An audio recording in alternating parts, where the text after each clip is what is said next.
بہت سے کام ایسے ہیں کہ اس میں نبی پاک صلی اللہ علیہ وسلم سے وہ کام ثابت نہیں، بھلے سے وہ دین کا کام ہے لیکن اس کی اجازت نہیں ہے۔ مثال کے طور پر ہمارے نبی صلی اللہ علیہ وسلم نے ہمیں جب نماز سکھائی تو اس نماز کا آغاز میرے آقا صلی اللہ علیہ وسلم نے سبحانک اللہم و بحمدک و تبارک اسمک و تعالی جدک و لا الہ غیرک سے کروایا۔ اب اگر ہم نماز کی ابتدا ثنا سے کرنے کی بجائے ہم درود پاک سے کر لیتے ہیں تو یہ غلط ہو جائے گا اور ہماری نماز اللہ تعالیٰ کے ہاں قبول نہیں ہوگی، نماز ہی نہیں رہے گی، کیونکہ نماز کا وہ طریقہ جو میرے آقا صلی اللہ علیہ وسلم نے بیان فرمایا بس وہی طریقہ قابل قبول ہے۔ اس کے علاوہ اگرچہ ہم دیکھو کوئی غلط کام تو کوئی نہیں، درود پاک ہی پڑھا نا، کیا ہوا؟ اب درود پاک پڑھنے کا حکم آخر میں ہے، وہاں درود پاک کی جگہ کچھ اور پڑھ دیا، جی میں نے کوئی برا کام تو نہیں کیا، قرآن پاک ہی پڑھا یہاں پر۔ قرآن پاک کا ایک مقام بنا دیا اللہ تعالیٰ نے، ہمارے نبی صلی اللہ علیہ وسلم نے بتا دیا کہ قرآن پاک قیام کی حالت میں پڑھنا ہے۔ اب بندہ وہ قیام کی حالت کو چھوڑ کر قرآن پاک وہ سجدے کی حالت میں پڑھنا شروع کر دے، اتحیات میں بیٹھا قرآن پاک پڑھنا شروع کر دے، یہ چیزیں درست نہیں۔ اسی طریقے سے رجب کے مہینے میں دو کام جو ہمارے مسلمانوں کے ہاں بہت زیادہ مشہور ہو چکے ہیں اور ان کا شریعت اسلامیہ کے ساتھ کوئی تعلق نہیں، ان کی ذرا توجہ کرنے کی آج کے سبق میں ضرورت ہے۔ پہلے نمبر پر ہے 22 رجب المرجب کو کنڈوں کی رسم۔ کنڈے کس چیز کا نام ہے؟ کنڈے کہتے ہیں مٹی کی پیالیاں دو لے کر ان کے اندر کھیر وغیرہ یا کوئی بھی میٹھی چیز وہ بنا کر اس کو رکھ دیا جاتا ہے، اور یہ کنڈے، اور ساتھ اس کے کبھی پوریاں نکال لی، ان کے اندر حلوہ پیک کر دیا، کبھی پوریاں بنا لی، کبھی ساتھ اس کو کوئی اور چیز تیار کر لی۔ تو یہ کنڈوں کا جو سسٹم ہے اس کا آغاز کہاں سے ہوا اور یہ کرنا جائز ہے نہیں ہے، اس کی پوری تفصیل آپ نے اپنے ذہن کے اندر رکھنی ہے۔ ہمارے نبی صلی اللہ علیہ وسلم کے زمانے میں کنڈوں کا کوئی تصور نہیں، صحابہ کرام رضوان اللہ علیہم اجمعین کے زمانے میں کنڈوں کا کوئی تصور نہیں۔ جو لوگ کنڈوں کا ختم دلواتے ہیں یا اس رسم و رواج کو پورا کرتے ہیں ان کا دعویٰ یہ ہے کہ اس کا آغاز ہوا ہے حضرت امام جعفر صادق رحمہ اللہ تعالی کے زمانے سے۔ حضرت امام جعفر صادق رحمۃ اللہ علیہ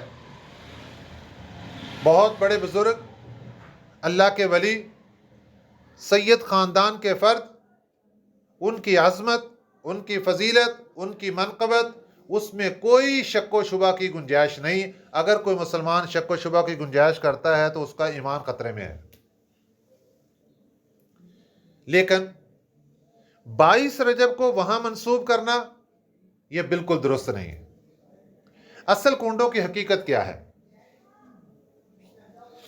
نبی پاک صلی اللہ علیہ وسلم جب دنیا سے پردہ فرما گئے تو آپ کے بعد حضرت ابوبکر صدیق رضی اللہ تعالیٰ عنہ کے زمانے میں فتنوں نے سر اٹھایا۔ ان میں جو سب سے بڑا فتنہ تھا وہ تھا جھوٹے نبیوں کا دعویٰ، نبوت کے جھوٹے دعوے دار کھڑے ہو گئے، ادھر سے بھی نبی، ادھر سے بھی نبی، ادھر سے بھی نبی۔ دوسرا جو ایک اہم مسئلہ اور فتنہ کھڑا ہوا وہ یہ تھا کہ لوگوں نے زکوٰۃ دینے سے انکار کر دیا، اور تیسرا جو اہم ترین فتنہ کھڑا ہوا وہ منافقین کا تھا۔ وہ آپ صلی اللہ علیہ وسلم کے زمانے میں بعد نہیں آ رہے تھے اور اب تو وحی کا سلسلہ رک گیا اور انہوں نے کھل کر اسلام کے خلاف اعلان جنگ کر دیا۔ اور چوتھا جو فتنہ تھا وہ یہودی اور نصارہ کا تھا، جو آپ صلی اللہ علیہ وسلم کے زمانے میں کچھ دبے ہوئے تھے۔ جب حضرت ابوبکر صدیق رضی اللہ تعالیٰ عنہ کا زمانہ آیا تو یہ فتنہ بھی ابھر کر سامنے آ گیا۔ حضرت ابوبکر صدیق رضی اللہ تعالیٰ عنہ نے ان کے خلاف بڑے تحمل کے ساتھ کارروائی کی اور یہ نظام چل گیا۔ حضرت عمر بن خطاب رضی اللہ تعالیٰ عنہ نے بھی اپنے زمانے میں بہت اچھے طریقے سے ان کے خلاف کارروائی کرتے رہے۔ اب ایک آدمی تھا یہودی جس کا نام تھا عبداللہ بن سبا۔ یہ یہودی بندہ مسلمانوں کے ساتھ بہت سخت رویہ رکھتا تھا اور دشمنی والا منافق بھی تھا، یہ یہودی بھی تھا اور مسلمانوں کا سخت ترین دشمن تھا۔ اس کی کارروائیاں جب مدینہ طیبہ میں بار بار دیکھی گئیں تو اس کو یہاں مدینہ سے نکال دیا گیا، چلو بھائی۔ یہ یہاں سے نکلا اور کوفہ، بصرہ، شام ان علاقوں میں جا کر وہاں اس نے پناہ لے لی اور وہاں پہ اپنی زندگی گزارنی شروع کر دی اور ایک بڑی جماعت تیار کرنا شروع کر دی مسلمانوں کے خلاف دشمنی کے لیے۔ اس کے بعد حضرت عثمان غنی رضی اللہ تعالیٰ عنہ کا زمانہ آیا تو یہی وہ لوگ تھے جو اس کے تیار کیے ہوئے بندے جنہوں نے حضرت عثمان غنی رضی اللہ تعالیٰ عنہ کے خلاف اعلان بغاوت کیا اور ان کو مدینہ طیبہ کی سرزمین پر آ کر شہید کر دیا۔ پھر حضرت علی رضی اللہ تعالیٰ عنہ کا زمانہ آیا تو انہی گروہ کے لوگوں نے حضرت علی رضی اللہ تعالیٰ عنہ کے ساتھ اتنی محبت کا ثبوت دیا کہ ان کو مشکل کشا اور کیا سے کیا نام دے دیے۔ یہی وہ گروہ تھا جن کے خلاف حضرت علی رضی اللہ تعالیٰ نے بھی سخت ایکشن لیا، لیکن یہ گروہ اپنی کارروائیاں آگے کرتا رہا یہاں تک کہ یہی وہ جماعت ہے، یہی گروہ ہے جس نے حضرت علی رضی اللہ تعالیٰ عنہ کو بھی شہید کر دیا۔ حضرت علی رضی اللہ تعالیٰ عنہ کے بعد زمانہ آ گیا حضرت امیر معاویہ رضی اللہ تعالیٰ عنہ کا۔ 6 مہینے تک حضرت علی رضی اللہ تعالیٰ عنہ کے بعد 6 مہینے تک حکومت رہی حضرت حسن بن علی رضی اللہ تعالیٰ عنہ۔ حضرت امام حسن رضی اللہ تعالیٰ عنہ کی خلافت 6 مہینے تک رہی، لیکن یہ لوگ مختلف ایجنسیوں کی شکل میں منافقانہ طور پر مسلمانوں کے درمیان رہے اور بار بار نقصان پہنچانے کی کوشش کرتے رہے۔ حضرت امام حسن رضی اللہ تعالیٰ عنہ نے جب ان کو بھانپ لیا تو انہوں نے جا کر حضرت امیر معاویہ رضی اللہ تعالیٰ عنہ کے ہاتھ پر بیعت کر لی اور ان سے صلح کر لیا۔ اب مسلمانوں کے متفقہ طور پر جو امیر مقرر ہوئے وہ تھے حضرت امیر معاویہ رضی اللہ تعالیٰ عنہ۔ حضرت امیر معاویہ رضی اللہ تعالیٰ عنہ جس وقت امیر المومنین بنے ہیں اس سے پہلے تقریباً 20 سال تک وہ ایک بہت بڑا علاقہ شام کا وہاں پر گورنر رہ چکے ہیں اور انہوں نے بہت اعلیٰ انداز سے وہاں پر پورا نظام سنبھالا اور کسی قسم کی کوئی بھی دین کے خلاف دشمنی ان کے ہاں قابل قبول نہیں تھی۔ حضرت امیر معاویہ رضی اللہ تعالیٰ عنہ نے خلافت سنبھالتے ہی سب سے پہلا جو اعلان کیا وہ یہی گروہ جس نے حضرت عثمان غنی رضی اللہ تعالیٰ عنہ کو شہید کیا تھا، یہی گروہ جس نے حضرت علی رضی اللہ تعالیٰ عنہ کو شہید کیا تھا، یہی گروہ جس نے حضرت حسن رضی اللہ تعالیٰ عنہ کے ساتھ بھی دشمنی اور ویر بنایا تھا، ان کے خلاف پورے کا پورا ایک جال بچھایا اور چن چن کر ان کو قتل کر دیا، کیونکہ یہ لوگ دین اسلام کو بہت زیادہ نقصان پہنچا رہے تھے۔ اس گروہ نے جب یہ دیکھا کہ ہمارے افراد چن چن کر قتل کیے جا رہے ہیں تو کچھ لوگ ان میں روپوش ہو گئے، باقی تو پکڑے گئے، قتل کر دیے گئے، کچھ روپوش ہو گئے اور وہ اندر ہی اندر ان کے اندر بغض حضرت امیر معاویہ رضی اللہ تعالیٰ عنہ کا پکنے لگا اور وہ حسد کرنے لگے، جلنے لگے۔ 20 سال تک حضرت امیر معاویہ رضی اللہ تعالیٰ عنہ کی حکومت کا دور رہا اور جس دن حضرت امیر معاویہ رضی اللہ تعالیٰ عنہ کی وفات ہوئی وہ تھا 22 رجب کا دن۔ اب یہ جو لوگ تھے گروہ والے جو کہ صحابہ کے بھی دشمن تھے، دین اسلام کے دشمن تھے اور حضرت عثمان غنی رضی اللہ تعالیٰ عنہ کے قاتل تھے، حضرت علی رضی اللہ تعالیٰ عنہ کے قاتل تھے، حضرت حسین بن علی رضی اللہ تعالیٰ عنہ کے دشمن تھے، ان لوگوں نے جب حضرت امیر معاویہ رضی اللہ تعالیٰ عنہ کی وفات ہوئی تو 22 رجب کو انہوں نے چھپ کر خوشی منائی، کیونکہ ان کے اوپر اس وقت نگاہیں اتنی زیادہ سخت تھیں کہ یہ کھل کر سرعام تو باہر ہی نکل سکتے تھے، خوشی کیسے منا لیتے؟ انہوں نے گھروں کے اندر کھانے پکائے اور ان کھانوں کے اوپر کپڑے ڈال کر خفیہ طور پر مہمان بلائے، اور چار دیواری کے اندر پردے کے اندر بیٹھ کر خوشیوں کے ساتھ انہوں نے کھانے بھی کھائے اور جشن منائے۔ یہ ہے کنڈے جس کی اصل حقیقت ہے جو آپ کے سامنے رکھ دی گئی۔ وہاں سے یہ کام چلا، اور آج بھی جب یہ رسم ادا کی جاتی ہے تو اس کے لیے چند شرائط میں سے یہ شرط ہے کہ جناب اس کو چھپ کر عمل کرنا ہے۔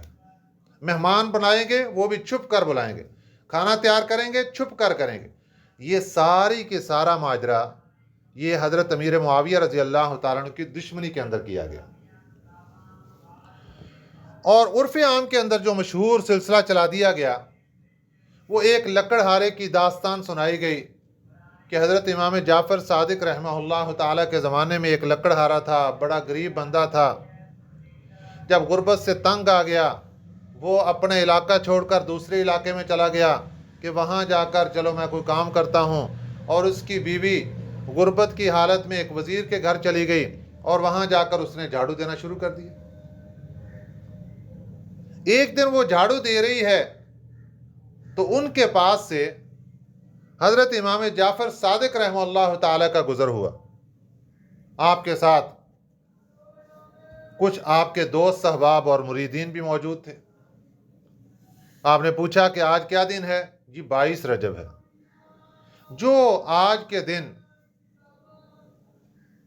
کنڈے کروائے گا، ختم دلوائے گا، تقسیم کرے گا، کھائے گا، اور پھر اللہ تعالیٰ سے میرے نام کا وسیلہ دے کر جو بھی مانگے گا اللہ تعالیٰ اس کو عطا کرے گا، اگر نہیں کرے گا تو آ کر میرا گریبان پکڑ لے۔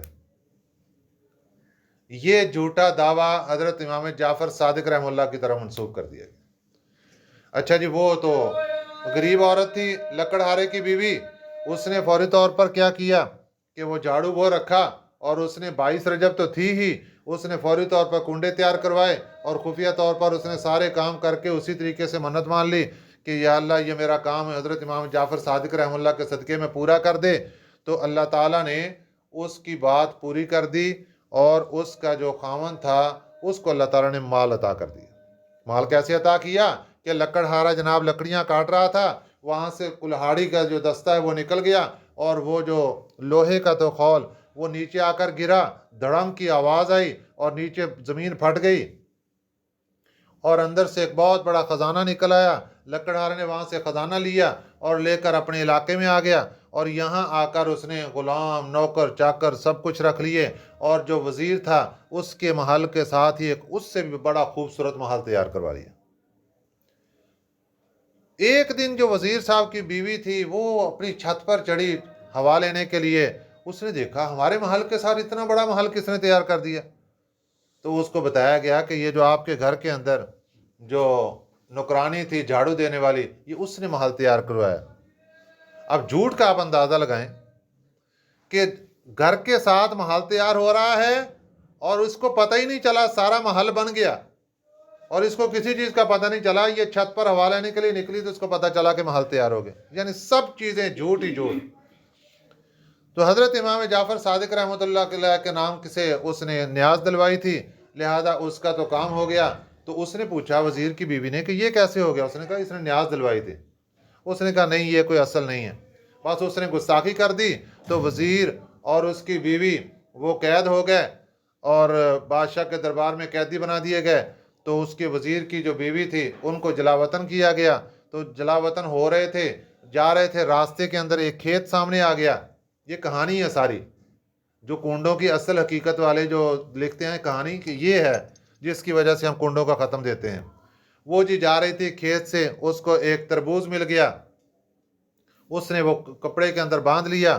جب بادشاہ کے دربار میں دوبارہ بلایا گیا، ادھر بادشاہ کا بیٹا گم ہو گیا، اور جو وزیر تھا اس کے ساتھ ایک آدمی حسد کرتا تھا، اس نے بادشاہ کے سامنے شکایت کر دی کہ جناب آپ کے بیٹے کو لگتا ہے کہ انہوں نے قتل کر دیا۔ تو جب وہ بیوی اور وزیر حاضر ہوئے دربار میں، بادشاہ نے پوچھا تمہارے پاس یہ کیا ہے؟ انہوں نے کہا یہ تربوز ہے۔ جب بادشاہ نے اپنے ٹیبل پہ رکھ کر اس کو کھولا تو وہ اس کے بیٹے کا سر تھا جو خون میں لتڑا ہوا تھا۔